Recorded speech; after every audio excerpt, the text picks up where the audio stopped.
560 warga sekampung di Garut tiba-tiba ditagih utang oleh PNM, diduga data KTP dan KK bocor.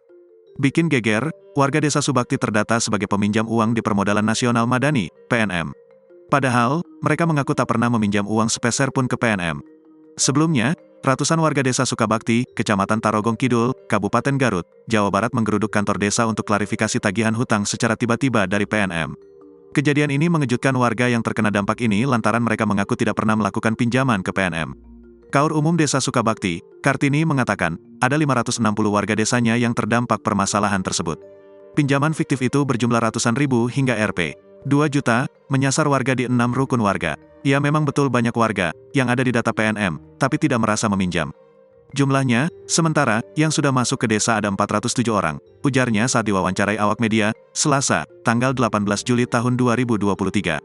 Ia menyebut, pihak desa saat ini tengah melakukan pendataan dan klarifikasi bagi warganya merasa jadi korban.